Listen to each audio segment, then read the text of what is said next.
পলাতক দল দেশ ছেড়ে চলে গেছে, তাদের নেতৃত্ব চলে গেছে, কিন্তু এখনও তারা দেশটাকে অস্থিতিশীল করার সর্বাত্মক চেষ্টা করছে বলে মন্তব্য করলেন প্রধান উপদেষ্টা অধ্যাপক ডক্টর মোহাম্মদ ইউনূস। বিবিসি বাংলাকে দেয়া এক সাক্ষাৎকারে ডক্টর ইউনূস এ মন্তব্য করেন। তিনি আরও বলেন, সংস্কার ও নির্বাচন সংশ্লিষ্ট বিষয়ে সব রাজনৈতিক দলের ঐক্যমত আছে। পুলিশের মনোবল দৃঢ় হচ্ছে, আইনশৃঙ্খলা পরিস্থিতি দ্রুত উন্নতি হবে বলেও জানান প্রধান উপদেষ্টা। আতিকা রহমানের রিপোর্টে দেখুন বিস্তারিত। বিবিসি বাংলাকে দেশের সাম্প্রতিক বিষয় নিয়ে সাক্ষাৎকার দিয়েছেন অন্তর্বর্তী সরকারের প্রধান উপদেষ্টা ডক্টর মোহাম্মদ ইউনূস। এ সময় তিনি বলেন, আওয়ামী লীগ দেশকে ধ্বংসস্তূপ বানিয়ে গেছে, তারা এখনো দেশে বিশৃঙ্খলা করছে।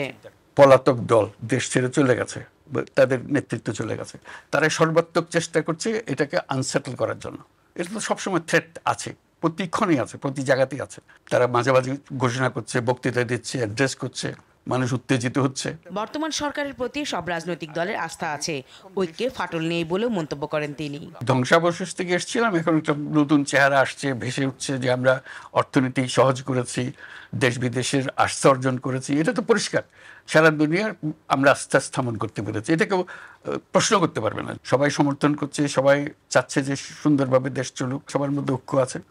রাজনৈতিক বক্তব্যের মধ্যে অনেক তফাৎ আছে, কিন্তু তার মানে এই নয় তার ঐক্যের মধ্যে ফাটল ধরেছে, এরকম কোনো ঘটনা ঘটেনি। 16 বছরে অনিয়ম ও পুলিশের নিজেদের আস্থা সংকট আইনশৃঙ্খলা পরিস্থিতি অবনতির জন্য দায়ী বলে মন্তব্য করেন প্রধান উপদেষ্টা।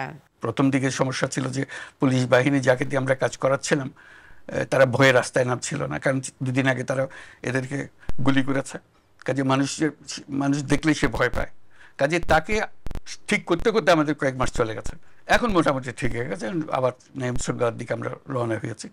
মামলা করতে গিয়ে হয়রানি হয়, বরাবরই বাংলাদেশের যে ঐতিহ্য, পুলিশ থানাতে গেলে যে সমস্ত হয়রানি হয় সেটা থেকে বাঁচার জন্য এখন অনলাইন করেন, মামলা করা সহজ করা যাবে ইত্যাদি। প্রাতিষ্ঠানিক সংস্কার, অর্থনীতি শক্তিশালী করা, দুর্নীতি প্রতিরোধকে অগ্রাধিকার দিচ্ছে সরকার।